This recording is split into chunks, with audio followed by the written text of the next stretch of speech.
गाँव में जो प्राइवेट स्कूल होते हैं, वहाँ से पढ़ा हुआ हूँ। जो मंथली फ़ीस उनकी ₹100 हुआ करती थी, तो मैंने टीचर वगैरह पीट रहे हैं, तो मैं पहले से ही मतलब मार खा के ढीठ हो गया था, पढ़ता ही नहीं था। स्थिति ऐसी पहुँच गई कि स्कूल में मैं मतलब सबसे डल बच्चों में से मैं ही था। एक बार क्या किया, वो 40 नंबर 90 बता दिए मैंने घर पे कि पापा मेरे 90 नंबर आए।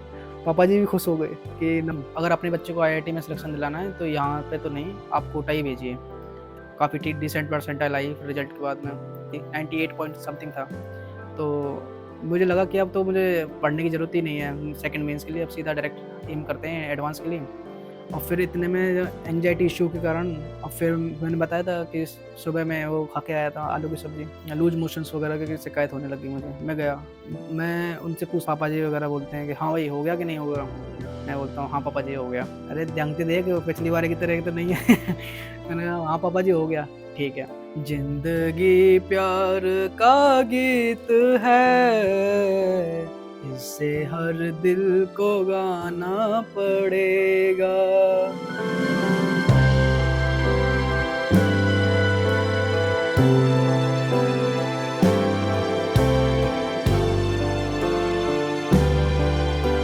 Hello everyone, my name is Prashant Singh and I am from Mathura, Uttar Pradesh and I am a third year student at IIT Roorkee. So मेरी कहानी एक स्टार्ट होती है एक मथुरा से एक छोटे से गांव भरतिया, जैत पोस्ट ऑफिस में स्थित है। वहाँ एक छोटा सा गांव है भरतिया। मेरा एक साधारण सा जीवन जाता है। जो गांव में जो प्राइवेट स्कूल होते हैं, वहाँ से पढ़ा हुआ हूँ। जो मंथली फ़ीस उनकी ₹100 हुआ करती थी। तो मैंने एलकेजी यूकेजी ये सब स्किप करके क्लास 1 से ही पढ़ाई स्टार्ट की। सब अच्छा चल रहा था। मैं पढ़ाई में तो पहले से अच्छा था, लेकिन मैं इतना अच्छे से पढ़ता नहीं था। मम्मी-पापा मेरे पे बहुत ज़्यादा ज़ोर दिया करते थे पढ़ाई करने पर। लेकिन मेरे पापा काफ़ी मतलब सॉफ्ट हैं, म पीटते वगैरह नहीं हैं, लेकिन मम्मी काफ़ी हार्ड हैं। वो मतलब उनकी वजह से मैं आईआईटी वगैरह में पहुँच पाया हूँ अभी भी। लेकिन मम्मी इतना स्ट्रिक्ट हैं कि उन्होंने छोटे-या-बड़े-या और छोटी एबीसीडी वगैरह मुझे कभी स्टार्टिंग में बहुत मतलब दिक्कत हुआ करती थी ये सब जानने वगैरह में।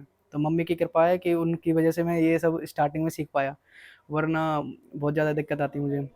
तो मैं पहले ऐसा हुआ करता था, मैं स्कूल जाने के बाद में बैग वगैरह ऐसे ही फेंका और बस खेलने चले गए। मम्मी जी मेरे लिए वेट कर रही होती थी डंडा लेके, तो मुझे रोज़ पिटाई पड़ती थी। एक टाइम तो ऐसा आ गया था, मुझे 30-40 दिन रोज़ मार पिटी गई मम्मी से। मैं इतना हार्ड हो गया मेरे बैक वगैरह कि जब मैं स्कूल जाता था वहाँ पे भी रोज़ पिटता था। तो वहाँ पे भी मेरा उन्हें लगता ही नहीं था मेरे कुछ लग रहा है, कुछ टीचर वगैरह पीट रहे हैं। तो मैं पहले से ही मतलब मार खा के ढीठ हो गया था, पढ़ता ही नहीं था। पापा वगैरह से तो मैं पढ़ता था, पापा जी का डर था तो मैं पढ़ता था। पापा जी इतने डरावने नहीं हैं, लेकिन वो मुझे पढ़ाते थे। तो ऐसे सिलसिला चल जारी रहा, क्लास 1, क्लास 2, क्लास 3, क्लास 4 मैं अच्छे से ढंग से पढ़ा। ये सब मैं हिंदी मीडियम में पढ़ता था। फिर हमने क्लास 5th में हमने इंग्लिश मीडियम में जंप किया और अभी तक का जो हमारा निवास था वो गाँव में हुआ करता था। फिर हमने अपना निवास चेंज करके एक शहर में गए कि अच्छी शिक्षा मिल सके हमको। जो हमारा जो शहरी जो वातावरण है वो ये है कि बिल्कुल पास में ही ऐसे 200 मीटर की डिस्टेंस पे स्कूल है, 300 मीटर की डिस्टेंस पे स्टेडियम है, तो काफ़ी अच्छी जगह हुआ करती थी। तो वहाँ पर हम गए और कंस्ट्रक्शन में थोड़ा डिले हो गए हम। सेशन होता है वो अप्रैल से स्टार्ट हुआ करता है। हमारे जो पापा जी मतलब थोड़े लेट मकान कंप्लीट हुआ स्ट्रक्चर बन के, तो हम 13 जुलाई मतलब वहाँ पे हमने एंट्री ली घर में। तो इतना सारा 6-7 महीने का बैकलॉग हो रखा था। तो काफ़ी दिक्कत आती थी कि मतलब मेरा कंप्लीट ही नहीं है, मैं स्कूल जा रहा हूँ पहले दिन, तो स्कूल जाते-जाते सबसे पहले पूछते हैं कि मतलब तुम्हारा काम हो रखा है कि नहीं हो रखा? तो मेरा काम नहीं हो रखा था क्योंकि मैंने 6 महीने की क्लास गया ही नहीं था। तो मैंने बोल देता था नहीं, तो टीचर वहाँ पे कुछ-कुछ टीचरों ने मुझे पीट दिया, मुझे काफ़ी मतलब बुरा-सा लगा वहाँ पे। एक तो पहला ही नया स्कूल था, वहाँ पे दोस्त वगैरह नहीं मिल रहे थे। दूसरे-तीसरे दिन मेरे साथ फिर वहाँ पे भी ऐसे पिटाई हो गई थी। कम से कम जो मैं गाँव में भी पिटता था, लेकिन गाँव में कम से कम समझ में तो आता था जो पढ़ा रहे हैं। लेकिन यहाँ पे मुझे समझ में भी नहीं आ रहा था कि क्या हो रहा है। फिर काफ़ी दिक्कतें आई, फिर पापा जी से मैंने बोला। पापा-मम्मी ने खुद अपने हाथों से मेरा जो पूरा जो 6 महीने का कार्य है, वो सब तब उन्होंने किया। एक स्थिति ऐसी पहुँच गई कि स्कूल में मैं मतलब सबसे डल बच्चों में से मैं ही था कि इसे तो कुछ नहीं आता, ना इंग्लिश समझ में आती है। तो मैथमेटिक्स वगैरह मेरा स्टार्टिंग से ही अच्छा था। लेकिन यहाँ पे भी मैथमेटिक्स में ही समझ में नहीं आ रही, इवैल्यूएट का मतलब नहीं आ रहा, कैलकुलेट का मतलब नहीं समझ में आ रहा, क्योंकि ये इंग्लिश मीडियम था। फिर मुझे काफ़ी दिक्कतें आईं। पापा जी ने बोला कि चलो मैं पढ़ाता हूँ तुमको। तो वहाँ पे जो बेसिक एमिनिटी जैसे जो हमारा घर तो बन गया था, लेकिन जो बेसिक एमिनिटीज़ हैं, लाइट वगैरह वो मतलब उसमें इंस्टॉल नहीं थी। जैसे कच्चा फर्श था, फर्श भी नहीं था, ऐसे मिट्टी वाला था और वो लाइट वगैरह भी नहीं थी। जब हम उसमें एंट्री लिए थे घर में। हम ऐसा करते थे, मैं और मेरे पापा जी स्कूल जाते थे, मेरे पापा टीचर हैं, तो पापा जी स्कूल जाते थे 8 से 2, शाम को 4 बजे से शाम के 7 बजे तक, जब तक अंधेरा नहीं हो जाता, क्योंकि अंधेरे के बाद तो लाइट थी नहीं, तो पढ़ने के लिए वगैरह तो वहाँ पे लाइट वगैरह मतलब 3 घंटे पापा जी पढ़ाते थे। उन्हीं में पापा जी मुझे पढ़ा देते थे। तो थोड़ा-थोड़ा उन्होंने समझाया कि ऐसे कुछ नहीं हो रहा है ये, वो रोज़ पढ़ाते थे, मेरा यही रूटीन था उनका कि मुझे पढ़ाते थे। फिर जैसे छमाही का एग्ज़ाम होता है, मतलब हाफ ईयरली से पहले थोड़े आरटीपी हुआ करते थे हमारे, रिवीजन टेस्ट पेपर। तो उसमें मेरे नंबर बहुत कम आए, मतलब ऐसे 100 में से 25 आ जाते, 40 आ जाया करते थे, और भी बहुत कम आया करते थे। तो मुझे काफ़ी बुरा लगता था। तो एक बार क्या हुआ कि आरटीपी में मेरे 100 में से 40 नंबर आए रखे थे। लेकिन मुझे इतना अच्छा दुःख हुआ करता था बताने में कि मतलब मेरे 40 नंबर आ रहे हैं। अभी तक तो मेरे नंबर आ रहे थे, मतलब पिछले वर्ष तक जब मैं 4th क्लास में हुआ करता था, अभी तो 100 में से 100 नंबर आया करते थे गणित में, और गणित में मेरे अभी 40 नंबर आ रहे हैं 100 में से। तो बहुत दिक्कत हुआ करता था। तो मैंने एक बार क्या किया, वो 40 नंबर 90 बता दिए मैंने घर पे कि पापा मेरे 90 नंबर आए। पापा जी भी खुश हो गए कि 90 नंबर कैसे आ गए इसके, मतलब चलो मैंने मेहनत करी है तो शायद आगे होंगे, ऐसे वो उनको बिलीव था। तो वो खुश हुए। मुझे पार्टी दी शाम में कि अरे 90 नंबर आए तेरे। अब अंदर-अंदर से मैं जल रहा था। मतलब मुझे पता था कि मतलब ऐसे यार ये तो 90 आए नहीं है, अब पार्टी भी ले ली, अगर इनको अब मैं बताऊँगा तो अब मैं पीटा जाऊँगा। जो कदम लग गया, अब तो फिर उसमें मैं झूठ पे झूठ बोलता गया कि मेरे ये आए हैं। फिर जो पेरेंट टीचर मीटिंग होती है, तो उसमें फिर उन्होंने नंबर दिखे कि मेरे 40 नंबर हैं। तो फिर तब भी नहीं माना कि मेरे 40 नंबर हैं। पापा ये टीचर हैं, इन्होंने मेरे कम नंबर दे दिए और किसी ने ऊपर नंबर मतलब किसी को दे दिया है, मेरे नंबर कम दिए हैं इसने, मेरे तो 90 ही आए हैं। मैंने ऐसे बोल दिया। अब पापा और उसकी बहस हो रही है, हमारे लड़के के तो नंबर कम ही नहीं आ सकते। टीचर बोलता है अगर इसके 70 से ज़्यादा नंबर आए हैं तो मैं पढ़ाना छोड़ दूँगा। पापा बोलते हैं अगर इसके 90 से कम नंबर आए तो इसको पढ़ाऊँगा ही नहीं मैं। दोनों की तरफ से अब नंबर मेरे मुझे लाने थे। ना तो मेरे 70 थे, ना मेरे 90 थे। तो हम दोनों, मतलब मैं असमंजस में था कि अब करूँ क्या? पापा जी ने ये सब बातें मतलब प्रिंसिपल वगैरह के पास पहुँच गई कि ऐसे, लेकिन वो गलती मेरी थी कि मेरे नंबर नहीं आए थे। और मैं इतना बावला था उस समय कि मुझे रेड पेन और रेड स्केच में, मेरे पास रेड स्केच हुआ करती थी। तो मैं सोच रहा था कि 40 नंबर है, इसको 90 कैसे बना सकते हैं? जो गलत है क्वेश्चन पहले से मैं खुद से नई कॉपी बनाता हूँ। नई कॉपी को स्केच से सही कर दूँ, चेक कर लूँगा, और स्केच का कलर तो पेन का, रेड पेन का तो डिफरेंट ही होता है। तो ऐसे करके मैं हो जाऊँगा पास, और पापा को दिखा दूँगा, पापा भी मान जाएँगे हाँ, मेरे 90 नंबर आएँगे, आए हैं मतलब। तो काफ़ी दिक्कत आई। फिर एक बार मम्मी ने पकड़ लिया कि ये ऊपर करता क्या रहता है सीढ़ियों पे बैठ के। तो फिर मैंने जो कॉपी है वो बाहर फेंक दी। तो मम्मी बाहर से लेके आई कि कॉपी, इसमें कॉपी में क्या है? कॉपी में वही पुरानी कॉपी थी आरटीपी वाली। मम्मी ने देख ली कि टीचर ही सही था और हमने तो गलत कर दिया। अब पापा जी बहुत मतलब गुस्सा नहीं हुए, पर पापा जी को पता तो चल गया यार, मैंने गलत बोल दिया उनसे कि मतलब ऐसे नहीं बोलना चाहिए था मैंने मुझे टीचर से। पर अब क्या कर सकते हैं? उन्होंने आते ही उसी समय पीटीएम से आते ही मुझे पढ़ा दिया। सारे पेपर वगैरह सब सॉल्व कराए, अच्छे से कराए। फिर वहाँ पर एक और टेस्ट हुआ वहाँ पे तुरंत ही, तो क्योंकि प्रिंसिपल तक बात हो जा चुकी थी, तो मेरे 99 नंबर आए, पूरे में से पूरे से नंबर आए उसमें मैथ्स के पेपर में। तो इधर जो टीचर भी शौक था, और मेरे पापा भी शौक थे कि मतलब आ गए, इसके नंबर कैसे आ गए। फिर वहाँ से थोड़ा मेरी अच्छी जर्नी स्टार्ट होती है, जो क्ला अभी तक तो 5th क्लास में काफ़ी मुझे समस्या आ रखी थी। फिर उसके बाद मेरे नंबर कभी कम ही नहीं आए, मैथमेटिक्स में तो स्पेशली। फिर मेरे 90 से अब भी रहते थे, 95, 100। अब छमाही का एग्ज़ाम आने वाले थे, तो छमाही में ये सब चैलेंज लग गया था सर से कि मतलब अगर 70 से कम नंबर आएँगे तो टीचर स्कूल छोड़ देंगे।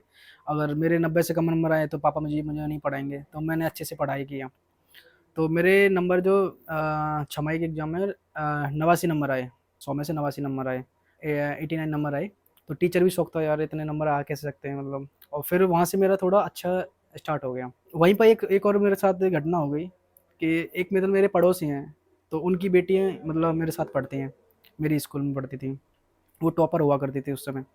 तो मतलब 2 बेटियाँ थी उनकी, एक के 96 आए थे और दूसरी के 89 मेरे बराबर आए थे। तो फिर जो अंकल जी मुझे मेरे पापा जी को और मुझे दिखा के बोलते हैं, "देख प्रशांत, इसके नंबर देख और अपने नंबर देख।" तो मैंने कहा ठीक, हाँ जी अंकल। तो पापा जी बोलते हैं कि कोई बात नहीं, बच्चों को प्रेम से पढ़ने दो, कंपटीशन वगैरह में क्या रखा है। नहीं जी, कंपटीशन तो कंपटीशन है। तो ऐसे उन्होंने अंकल ने बोला। पापा जी को ये बात थोड़ी चुभ गई। फिर उन्होंने और अच्छे से पढ़ाना स्टार्ट किया मेरे को। अब यहाँ से मेरा थोड़ा स्तर अच्छा होने लगा। कि चलो पढ़ते हैं पढ़ते हैं। पढ़ाई का स्तर अच्छा हो गया। मुझे काफ़ी मतलब डिफ़िकल्टी से फेस करना पड़ता था कि जो भी कार्य है वो सब जैसे 8 से 2 के स्कूल रहते हैं। 1 घंटे मैंने खाना खाया, 3 बज गए, फिर 3 बजे से मैं साढ़े 4 तक अपना कार्य निपटा लेता था, स्कूल कार्य। फिर पापा जी पढ़ाया करते थे 7 बजे तक, क्योंकि 7 से ज़्यादा तो पढ़ा नहीं सकते। फिर उसके बाद तो फिर अंधेरा हो जाता था। अंधेरा के बाद लाइट ही नहीं है घर में। फिर ये सिलसिला जारी रहा, 7th तक जारी रहा। तो जब मैं 5th क्लास जब पास कर लिया था, तो फिर छुट्टियाँ पड़ती हैं। तो छुट्टियाँ में ऐसे पापा जी बोलते हैं, "अरे ये तुम क्या सीख रहे हो ये सब? आगे मतलब इक्वेशन वगैरह आएँगी।" मुझे समझ में नहीं आ रही थी। पापा जी बोल रहे थे, "अभी तक इतनी छोटी-छोटी इक्वेशन में दिक्कत आ रही है तुझे, तो आगे क्या ही कर पाएगा? आगे तो बेटा साइन थीटा, कॉस थीटा, ये ट्रिग्नोमेट्री ये सब आएँगी।" तो मेरे दिमाग में आया ये साइन थीटा, कॉस थीटा क्या है? मैं साइन थीटा को साइंटिस्ट वगैरह समझा करता था पहले, कुछ समझ नहीं आता था। तो पापा जी ने अपनी पुरानी 1984 की किताबें निकाली। वो एकदम पीली पड़ गई थी वो पढ़ते-पढ़ते। तो मैंने वो निकाली, पापा जी ने बताया, सब हिंदी में थी वो किताबें। तो पापा जी ने बताया कि ऐसे ये देखिए ऐसे साइन थीटा बोलते हैं, लाल बटे कक्का, तो जो हिंदी मीडियम है वो समझ जाएँगे, क्या मतलब मैं बोल रहा हूँ। फिर फिर मुझे थोड़ा लगा कि अरे ये तो बहुत ज़्यादा हार्ड है, मैं कैसे कर पाऊँगा। फिर 6 की स्टार्टिंग से पापा जी ने ये सब पढ़ाना स्टार्ट किया मुझे, मतलब 10th वगैरह का। 8 तक तो मुझे आता था, 5th के एंडिंग तक। फिर मुझे ट्रिग्नोमेट्री पढ़ाई पापा जी ने, थोड़ी-थोड़ी समझ में आई, एग्ज़ाम्पल वगैरह कंप्लीट कराए। फिर 11th की 7th में खत्म करा दी, मैथमेटिक्स ओनली। 12th की 8th में खत्म करा दी। 9th क्लास थी वो मेरे लिए मतलब कुछ ज़्यादा प्रोडक्टिव नहीं थी। मैं अपने कार्य करता था जिसमें 9th वगैरह में क्लास वगैरह जाता था। इतना ज़्यादा मतलब हेक्टिक नहीं थी 9th क्लास। मैं एक्स्ट्रा नहीं पढ़ा 9th क्लास में, क्योंकि काम चल रहा था घर में। फर्नीचर वगैरह का काम चल रहा था घर में। घर के कार्य में निकल गए सारे समय। मुझे 9th में अब तक मेरे नंबर नहीं आते थे एसएसटी वगैरह में। तो कभी मेरे 80 में से ऐसे आ गए, 40 आ गए, 42 आ गए, 55 आ गए। एसएसटी खराब चलती थी मेरी अब तक। 8th क्लास तक तो अच्छी थी, 9th में ही पता नहीं क्या हो गया, वो एसएसटी अच्छी नहीं चल रही थी मेरी। फिर पापा जी ने बोला कि अप्रैल से ही स्टार्ट कर दें पढ़ना 10th के लिए, बोर्ड्स के लिए। बोर्ड्स मतलब काफ़ी मायने रखते हैं हमारी, मतलब जहाँ से मैं हूँ। तो बोर्ड्स के लिए पढ़ना स्टार्ट करते हैं। फिर मैंने ऐसा किया था कि 10th स्टार्टिंग से ही अप्रैल में मुझे पता था कि मेरी सब्जेक्ट सबसे कमज़ोर जो सब्जेक्ट है वो एसएसटी है। तो उसको अगर मुझे सही करना है तो मैं स्टार्टिंग से ही अच्छा करना स्टार्ट करता हूँ, इसमें पहले से पढ़ना स्टार्ट करता हूँ। 4-5 किताब हुआ करती थी, तो वो सब पढ़ ली मैंने। जैसे history, geography, economics, democracy, civics वगैरह जो होती वो स्टार्ट करता हूँ। तो मैंने ये सितंबर एंड तक ये इतनी याद हो गई थी मुझे कि एकदम वर्ड टू वर्ड एनसीईआरटी का याद हो गया था। तो मेरी जो दिक्कत थी जो एसएसटी वाली, वो मैं वहाँ पे निपटा लिया था। अब मुझे कोई दिक्कत आने वाली नहीं थी। अब मैथमेटिक्स मेरा अच्छा पहले से हुआ करता था, साइंस वाइंस सब कुछ। फिर 10th के बाद मेरे 10th के एग्ज़ाम गए, और 10th के एग्ज़ाम पहले एग्ज़ाम में मैं नर्वस हो गया था, मैथमेटिक्स था। पर फिर भी मतलब काफ़ी डिसेंट नंबर आए थे उसके बाद। जो 10th का मेरे बोर्ड्स हुए, फिर एग्ज़ाम आया, रिज़ल्ट भी काफ़ी अच्छा आया था। तो जब 10th के बोर्ड्स हो गए तो बीच के जो समय था, इसमें इतने में हमारे यहाँ पर एक पापा जी के दोस्त आते हैं, उनके बेटे कोटा में पढ़ रहे होते हैं। पापा जी तो मना कर रहे थे, कोटा वगैरह क्या ही करेगा जाके, यहीं पे ऐसा क्या ही होगा, यहीं पे पढ़ ले देख लेना भाई। क्योंकि एक मोह था पापा जी को मेरे से, तो वो चाहते नहीं थे कि मतलब मैं जाऊँ वहाँ पे। और मम्मी वगैरह थी कि मतलब अरे नहीं, जब बच्चे को मतलब वहाँ से इतने सिलेक्शन हो रहे हैं तो वहीं पे भेजो अपने। हमने गाँव किस लिए छोड़ा कि हमें बच्चों को अच्छी शिक्षा मिल सके। अब यहाँ पे भी अच्छी शिक्षा नहीं है, तो जहाँ अच्छी शिक्षा है वहाँ पे भेजो। मम्मी मेरी बोलती है कि चलो हम देख लेंगे। समझ में आया कि जो कोटा जाने का जो निर्णय था, वो अंकल ने ही हमें बताया कि वहाँ पे बहुत अच्छी कोचिंग है, वहाँ पे यहाँ तो कुछ अच्छी है ही नहीं। अगर अपने बच्चे को आईआईटी में सिलेक्शन दिलाना है तो यहाँ पे तो नहीं, आप कोटा ही भेजिए। तो यहाँ पे भी देखे वो जैसे मथुरा में 1 आध 2 कोचिंग है, वहाँ पे भी उसका रेट ही काफ़ी लगभग सेम था। जैसे 1 लाख था वहाँ पे, और इधर सवा लाख था कोटा में। तो मैं जाता हूँ, फिर वहाँ पे कोटा जाता हूँ। वहाँ पे मैं इतने अच्छे से जाता हूँ पहली क्लास में, आंसर वगैरह क्वेश्चन लिख रहे होते हैं बच्चे, मतलब मैं लिख रहा होता हूँ उतने में बच्चे आंसर दे देते थे। तो मैं सोचता था कि यार मेरे तो 10th में अच्छे नंबर आ रखे हैं, पर इतना दिमाग मेरे में क्यों नहीं है, मैं पहले से उत्तर क्यों नहीं दे पा रहा हूँ। ये पीछे वाले बच्चे मतलब जो पीछे बैठ रहे हुए हैं, ये सब आंसर कर पा रहे हैं, मैं आंसर नहीं कर पा रहा हूँ। कुछ तो कमी है मेरे में, मैं ऐसा सोचा करता था। फिर मैंने उनसे बात की तो उन्होंने मुझे एनटीएससी वगैरह मुझे कुछ पता नहीं था। ये एनटीएससी, ओलंपियाड, केबीपीवाई, ये सब एग्ज़ाम भी हुआ करते हैं। ये सब बच्चे पहले 6th क्लास से भी कोचिंग लिया करते हैं। हमें तो पता ही नहीं था। हमने जब स्टार्ट करी थी, जैसे पापा जी मैंने बताया कि 6th क्लास से मेरे पापा जी ने पढ़ाया स्टार्ट किया। तो हमने ऐसे गूगल पर सर्च किया कि best book for JEE. Solved paper आ गए थे वहाँ पे अग्रवाल वगैरह के। तो हमने वो खरीद रखे थे तब से 7th क्लास से। कुछ समझ में नहीं आता था लेकिन फिर भी मैं मेरे पापा जी ने सॉल्व कर लिए। तो जो 6 से 8 तक की जो जर्नी रही है उसमें जो मेरे पापा ने जो पढ़ाया है 11th 12th 10th 11th 12th की जो सिलेबस मुझे पढ़ाया है फिजिक्स केमिस्ट्री मैथमेटिक्स, वो क्या करते थे कि ऐसे उनका स्कूल हुआ करता था 8 से 2, तो वहाँ पे वो खुद लेक्चर लिया करते थे और फिर शाम में आके मुझे पढ़ाया करते थे उससे। तो ऐसे करके मैंने ये सब कंप्लीट किया। तो अभी अभी 11th वाली पोर्शन पे आते हैं। जब मैं कोटा पहुँच गया तो वहाँ पे मुझे काफ़ी दिक्कत आई। एक क्वेश्चन सॉल्व करने में डेढ़-डेढ़ घंटे लग जा रहा है। क्वेश्चन हो ही नहीं रहे हैं, समझ में नहीं आ रहा है। मैं किसी टीचर से पूछ रहा हूँ कि सर मुझे कौन-कौन सी बुक चाहिए? मैंने बुक्स का अंबार लगा दिया खरीद-खरीद के, लेकिन पढ़ने पे इतना इतना नहीं पढ़ पा रहा। अपना जो बेसिक जो कोचिंग की सीट है वो भी मैं ढंग से सॉल्व नहीं कर पा रहा। तो 4-5 महीने मैं वहाँ पे रहा। फिर उसके बाद ये कोविड वगैरह आ गया। तो कोविड में अब मुझे ये भी नहीं पता था कि ऑनलाइन वगैरह की टीचिंग करते हैं लोग, मतलब हम ऑनलाइन पढ़ सकते हैं। फरवरी में मतलब ऐसे हम वापस लौट आए थे। फरवरी से फिर पापा जी ने एक स्ट्रैटेजी डिज़ाइन करी कि ऐसे-ऐसे पढ़ते हैं और तैयारी स्टार्ट करते हैं। तो मेरे 11th काफ़ी मतलब बहुत ही बेकार थी। मतलब बस मैथमेटिक्स काफ़ी ठीक था, बाकी फिज़िक्स, केमिस्ट्री तो इतनी मतलब केमिस्ट्री तो इतना डर लगता था कि बस पूछो ही मत। पापा जी बोलते हैं कि अब तुम्हें केमिस्ट्री से डर लगता है तो केमिस्ट्री कोई अच्छा करते हैं पहले। तो पापा जी ने केमिस्ट्री स्टार्ट करी मेरी। उन्होंने लेक्चर कंप्लीट करा दिए। लेक्चर मतलब ऐसे खुद लेक्चर पढ़ा दिए उन्होंने। फिर उसके बाद जो मैं वहाँ से कोचिंग शीट वगैरह ले आई था। सारे लेक्चर वगैरह तो पापा जी ने पढ़ा रखे थे। मैं शीट वगैरह करता था, तो कोई दिक्कत आती थी तो पापा जी से समझा देते थे। तो मैंने ये जो सिलेबस है 12th का सिलेबस और 11th का सिलेबस दोनों मिला के मैंने नवंबर एंड तक खत्म कर दिया। और थोड़ी-थोड़ी जो किताबें हुआ करती थी जैसे एचसी वर्मा वगैरह मैं फिर उसमें लग गया।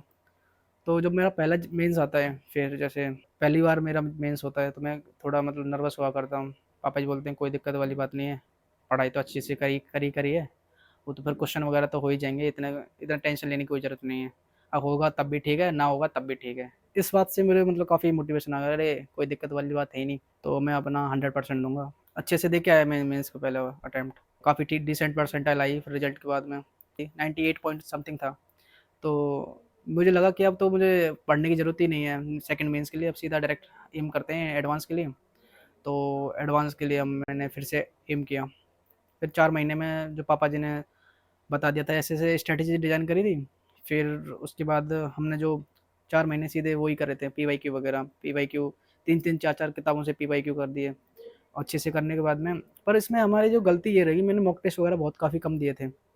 तो वहाँ पे मैं एडवांस लेवल के मॉक टेस्ट वगैरह मिलने भी काफ़ी मतलब दुर्लभ बात है मथुरा में। सीट वगैरह में जो एडवांस के क्वेश्चन हैं, वो भी हुआ करते थे। लेकिन जो एक टेस्ट की कमी रह रही थी, वहाँ पे मैं लैग कर रहा था। मेरा टाइम मैनेजमेंट वगैरह नहीं हो पा रहा था कि कौन सी जैसे मैं पहले मैथमेटिक्स लूँ, तो मैथमेटिक्स में इससे ज़्यादा समय लग जा रहा है, केमिस्ट्री के लिए समय नहीं बच रहा है, फिज़िक्स के लिए समय नहीं मिल रहा था। बाकी कॉन्सेप्ट क्लियर थे लेकिन वो मैनेजमेंट नहीं आ पा रहा था समय का। कोविड का दौरान चल रहा था, तो जो मेरा जो 2021 का जो एडवांस था, वो थोड़ा लेट हो गया था। तो उसके लिए मुझे काफ़ी पढ़ने के लिए मिल गया था। लेकिन फिर भी वो टाइम मैनेजमेंट की जो खलल है वो रही। फिर एडवांस का एक पेपर दे के आते हैं हम। पेपर इतना अच्छा नहीं गया था, मैं सोच रहा था कि 150 नंबर तो आ जाएँगे ऐसे करके। लेकिन टाइम मैनेजमेंट की वज़ह से फिर बहुत ज़्यादा दिक्कत आ गई, एक्यूरेसी वग़ैरह भी दिक्कत कर गई थी। तो मेरे काफ़ी नंबर कम आए थे, लेकिन मैं एडवांस मतलब काफ़ी ठीक डिसेंट रैंक से आ गया था। मेरी डिसेंट अच्छी रैंक आई थी उसमें, एडवांस में। लेकिन इतनी नहीं आई थी कि मतलब जो मुझे जो ड्रीम कॉलेज है वो मिल जाए। फिर मेरी काउंसलिंग वग़ैरह के लिए मैं पापा जी पूछते हैं काउंसलिंग में बैठेगा? क्योंकि मेरी जेईई मेन में अच्छी परसेंटाइल आ रखी थी। दूसरे अटेम्प्ट में और अच्छी आई थी। 99 पॉइंट समथिंग आई थी दूसरे अटेम्प्ट में, 99.98 समथिंग। वहाँ पे मेरे एक चांस था कि मतलब मैं एनआईटी वगैरह में जा सकूँ। तो पापा जी ने बोला था कि अरे यार, हमने तुझे कोटा इसलिए थोड़ी भेजा था कि तू एनआईटी वगैरह में पढ़े। अगर तुझे एनआईटी वगैरह में चाहिए था तो मैं यहीं से मतलब कोटा क्यों भेजता तुम्हें? हम दोनों तैयारी करते और यहीं से एनआईटी में पहुँचा लेते। मतलब वो ये कहना चाह रहे थे, तुम अच्छा एम कर रहे हो तो तुम अपने आईआईटी में ही जाओ। आईआईटी के लिए सोचो तुम। इसका मतलब बैकग्राउंड ये था कि उन्होंने भी 1986 में अपने टाइम में आईआईटी का पेपर दिया था। आईआईटी रुड़ पहले तो आईआईटी रुड़की नहीं हुआ करती थी, यूनिवर्सिटी ऑफ रुड़की हुआ करती थी। अलग-अलग आईआईटी के अलग-अलग फॉर्म निकलते थे, तो उन्होंने उस समय दिया। तो वो गाँव का वातावरण और फाइनेंशियल कंडीशन इतनी अच्छी नहीं होती थी हमारी, उतनी अच्छी नहीं थी। उसे पापा जी मतलब क्लियर नहीं कर पाए, ना यूनिवर्सिटी ऑफ रुड़की का एग्ज़ाम, ना आईआईटी का। तो उनका कहीं मन था कि अपने बेटे को आईआईटी में ही भेजना है। तो फिर मैंने जो 99.98 पे काफ़ी अच्छी सीएसई की एनआईटी मिल रही थी, पर मैंने छोड़ दी वो। फिर मैंने उस साल मैं उसमें काउंसलिंग में ही नहीं बैठा मैं उस साल। एक ड्रॉप ईयर की स्ट्रैटेजी बना ली। मेरा सिलेबस तो कंप्लीट था, इस समय मैंने अच्छे से मॉक टेस्ट वगैरह भी दिए। सॉल्व्ड पेपर भी करे और जो प्रीवियस ईयर क्वेश्चन हर दिन मतलब ऐसे हफ्ते में मैं 2 मॉक टेस्ट देता था और उनका एनालिसिस करता था। तो ऐसे ही चलता रहा और फिर मैंने अपना मेंस जो ड्रॉप ईयर के बाद में मेंस दिया। मेंस के बाद मतलब एक इतना ठीक ही गया था मेरा, मतलब पहले पहले जैसे जितना ही गया था। मेरा अच्छे परसेंटाइल पहले अटेम्प्ट में आ गए। फिर मैं सीधे एडवांस पे टारगेट करने लगा क्योंकि मेंस तो मेरा कभी गोल था ही नहीं। अगर ऐसे गोल होता तो मैं पहले ही पिछली बार में ही ले लेता एनआईटी और अच्छे से मैं कर रहा होता। फिर एडवांस के लिए मैंने तैयार 4 महीने बचे थे। 4 महीने के लिए फिर मैंने एक कैट्स प्रोग्राम होता है वो मैंने जॉइन कर लिया। तो वहाँ से मुझे डीपीपी वगैरह मिल गई एडवांस का। तो वो भी मैंने अच्छे से कर लिया। वो दिन आता है जो एडवांस वाले दिन, सब वेट कर रहे होते हैं उसको, एडवांस वाले डे को। सुबह मतलब काफ़ी मतलब रात में काफ़ी पेट में गुड़गुड़ हो रही थी कि मतलब ऐसे कैसे होगा, क्या नहीं हो रहा था, कैसे होगा, मतलब यही सोच रहा था मैं सब। सुबह होती है, अच्छे से 6 बजे जग जाते हैं हम लोग और सेंटर हमारा मतलब पास में ही होता है, ऐसे 1 घंटे लगते हैं मतलब वहाँ पे पहुँचने में। तो हम जाते हैं। मम्मी खाना वाना बना के रेडी होती हैं। मुझे आलू की सब्ज़ी ज़्यादा पसंद है, पता नहीं मुझे तो वो मैंने वो खा ली वहाँ पे और दही वगैरह खा के गया था और एडवांस का पेपर दिया। और एंग्जायटी ज़्यादा हो गई थी फिर मुझे, फिर एग्ज़ाम में हमारे समय 2022 में थोड़े बड़े-बड़े बॉन्ड मतलब फ़ॉन्ट साइज़ भी आ रहे थे। तो जो क्वेश्चन जो मैचिंग के क्वेश्चन थे वो बहुत ज़्यादा दिक्कत दे रहे थे समय में, मतलब समय से सॉल्व करने में। मैंने देखा कि भई पहले पेपर में मैं सवा सौ नंबर आराम से निकाल लूँगा, कोई दिक्कत वाली बात है नहीं। मैंने स्टार्टिंग गलत कर दी एडवांस पेपर में। मैंने स्टार्टिंग करी वो मैचिंग से। अब मैचिंग काफ़ी मतलब बड़ी फ़ॉन्ट की थी, तो उसमें मैं कर नहीं पा रहा। ऐसा था कि एक ऑप्शन इधर था, फिर नीचे स्क्रॉल करके फिर जा आंसर मिलाओ, तो काफ़ी दिक्कत आ रही थी उसमें। तो उसमें मुझे ज़्यादा समय लग गया। ऐसे ही लग गया। तीनों मैचिंग स सॉल्व करने में मुझे लग गया करीबन सवा घंटा लग गया तीनों मैचिंग सॉल्व करने से। तो मैं लगा अब कैसे होगा? मतलब मैं पैनिक कर गया बीच में। और फिर इतने में एंग्जायटी इश्यू के कारण अब फिर मैंने बताया था कि सुबह मैं वो खा के आया था आलू की सब्ज़ी, लूज़ मोशंस वगैरह की शिकायत होने लगी मुझे। मैं गया, मैं उनसे पूछता हूँ इन्विजिलेटर के ऐसे जा सकता हूँ? तो वो बोलते हैं अभी टाइम नहीं है अभी, मतलब ऐसे मना कर दिया उन्होंने इनिशियली। तो फिर मैंने बोला कि आप प्लीज़ मतलब ऐसे इमरजेंसी है ऐसे करके फिर मैं गया था। तो उस समय मैं पूरे दोनों पेपर मिला के कम से कम 8 से 9 बार वॉशरूम के होके आया हूँगा। तो वहाँ पे मैं काफ़ी मतलब दिक्कत हो गई। अब मैं वहाँ से पहला पेपर दे के आया, तो पापा जी पूछते हैं कैसा हुआ? मैंने बोला ठीक ही हुआ है पापा जी, अब देखते हैं सेकंड पेपर में और भी अच्छा हो जाएगा। और पर मैंने ये बताया नहीं पापा जी को, मतलब ऐसे में दिक्कत है, क्योंकि पापा भी पैनिक करते फिर। फिर जो बीच का समय था उसमें थोड़ा कोल्ड ड्रिंक वगैरह पी लिया मैं, थोड़ा सही रहूँ और थोड़ा एक चॉकलेट वगैरह खा लिया ताकि थोड़ा एनर्जी बनी रहे। फिर 2:30 बजे से फिर एग्ज़ाम हुआ। थोड़े क्वेश्चन का सॉल्व करने लगा। लेकिन वो जो समस्या थी बीच में, वहाँ पे भी मैं 2-3 बार गया ही होऊँगा वॉशरूम। फिर वहाँ पे मैंने थोड़ा जैसे-तैसे अपने आप को काल्म किया और जैसे-तैसे मैंने पेपर सॉल्व कर दिया। मैं अपनी मतलब एक्सपेक्टेशन के हिसाब से मतलब सॉल्व नहीं कर पाया क्योंकि मुझे क्वेश्चन बहुत ज़्यादा थे, लेकिन मैं मतलब वहाँ पे मैं परफ़ॉर्म नहीं कर पाया। तो मैं काफ़ी मतलब निराश था, लेकिन मैं पापा के सामने झलका नहीं सकता था कि निराश हूँ, क्योंकि मैंने पिछली बार भी मतलब ऐसे मतलब एडवांस में थोड़ा दिक्कत हो गई थी। लेकिन इस बार क्या था कि मैंने इतनी प्रैक्टिस कर रखी थी कि प्रतिकूल परिस्थितियों में भी मैं आराम से कर पा रहा था क्वेश्चन, जो एक्यूरेटली कर पा रहा था। मैं पापा जी के पास आया और पापा जी ने पूछा कैसा पेपर हुआ है? पापा जी बाद में डिस्कस करते हैं, अभी तो वैसे काफ़ी अच्छा पेपर हुआ है। और फिर मैं जाके डॉक्टर वगैरह पे गया, आराम से सही हो गया। फिर जब रिज़ल्ट का डे आता है, रिज़ल्ट के डे पे सारे लोग मतलब वेट कर रहे होते हैं, कैसे पहले तो पता ही नहीं रिज़ल्ट आएगा, मतलब रिज़ल्ट मैं सोच रहा था कि मुश्किल ही आएगा क्योंकि एडवांस का पेपर लगा नहीं है मुझे कि ऐसे हो जाएगा। मतलब मुझे लगा कि कट ऑफ शायद से वेरी कर जाए, क्योंकि पेपर थोड़ा टफ आया था 2022 का। तो मैं एक बार इस कारण से मैं श्योर भी था शायद से हो जाए, लेकिन मैं थोड़ा जो जो मेरी परफॉर्मेंस रही है उस हिसाब से मैं सोच रहा था कि यार मुश्किल है, मतलब जो पिछली बार भी रैंक आ रखी है उससे भी बेकार आ जाएगी, मुझे ऐसा लग रहा है। मुझे जो कॉलेज मिलना था वो भी नहीं मिल पाएगा। फिर एडवांस का रिजल्ट मैंने जैसे-तैसे मैंने एनरोलमेंट नंबर डालता हूँ अपना, मतलब रोल नंबर डालता हूँ, फिर वो पासवर्ड वगैरह भरता हूँ। फिर पापा जी वगैरह बोलते हैं कि हाँ भाई हो गया कि नहीं हो गया? मैं बोलता हूँ हाँ पापा जी हो गया। अरे ढंग से देख पिछली बार की तरह तो नहीं है। मैंने कहा हाँ पापा जी हो गया, ठीक है।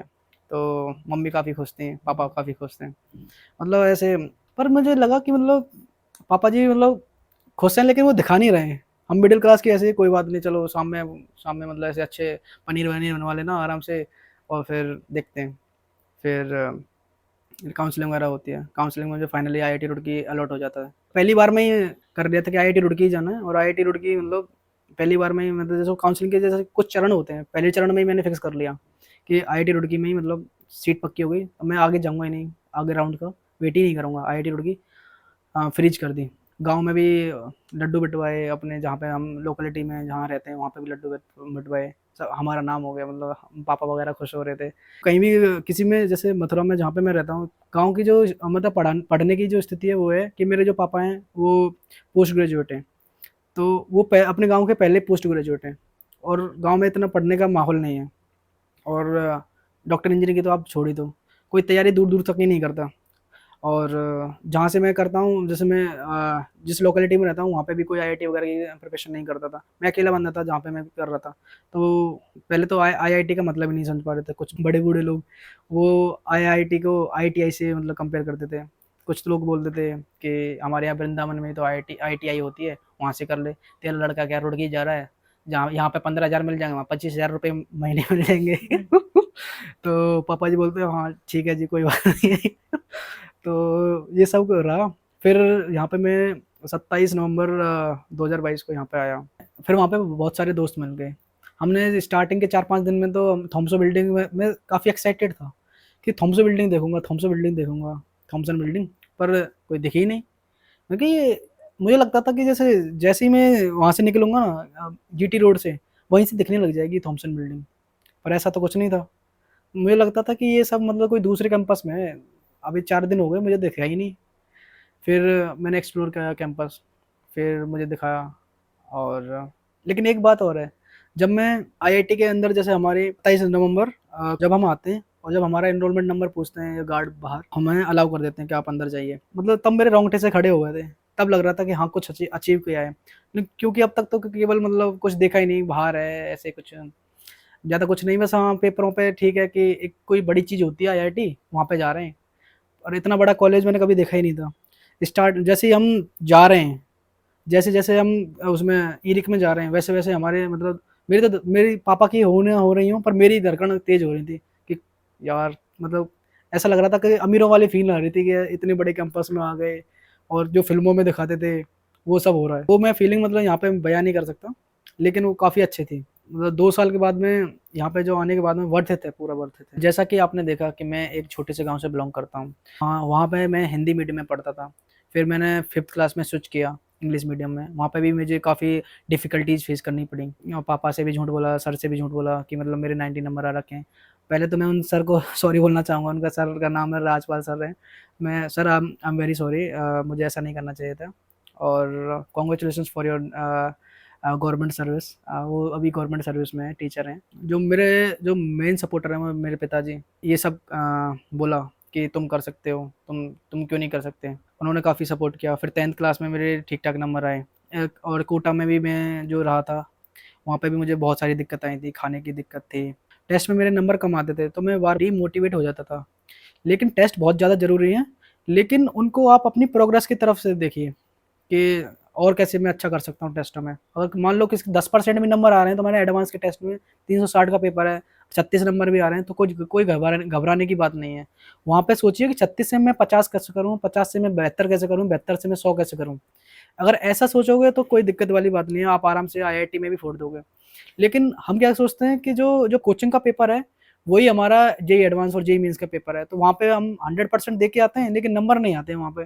तो बच्चे वहाँ डिमोटिवेट हो जाते हैं। तो मैं कहना चाहूँगा उन एस्पिरेंट्स से कि वहाँ पे बिल्कुल डिमोटिवेट ना हो, बस टेस्ट देते चले जाओ। टेस्ट स्किप नहीं करना है, लेकिन उनके नंबर आपको मैटर नहीं करने चाहिए, कितने भी नंबर आएँ उसमें। सबसे बड़ी दिक्कत मेरे एडवांस में पेपर में मेरे साथ काफ़ी ट्रेजेडी हो गई, मतलब काफ़ी दिक्कत आई, लेकिन फिर भी मैं आईआईटी रुड़की में पहुँच पाया। और मैं आईआईटी रुड़की में अभी 3rd ईयर में पढ़ रहा हूँ। और मैं अपने पिताजी, माताजी और मेरे गुरुजन जो भी मेरे इस जर्नी में सहायक हैं, उन सभी को थैंक यू बोलना चाहूँगा। और मैं उन सभी का कृतज्ञ हूँ कि वो मेरी लाइफ में हैं और उन्होंने ये सब मेरे लिए किया। Thank you mummy, thank you papa, thank you all the teachers, thank you all my friends, thank you Anurag मेरा दोस्त है और उसने काफ़ी हेल्प करी है। माइक कैमरा स्टोरी के प्लेटफॉर्म के माध्यम से मैं एक लाइन में अपनी स्टोरी को बयां करना चाहूँगा। जिंदगी प्यार का गीत है, इससे हर दिल को गाना पड़ेगा। दूर हो कोई मंजिल तो क्या, रास्ता भी हो मुश्किल तो क्या, फूल जीवन में अगर ना खिले तो कांटों से भी निभाना पड़ेगा। Thank you.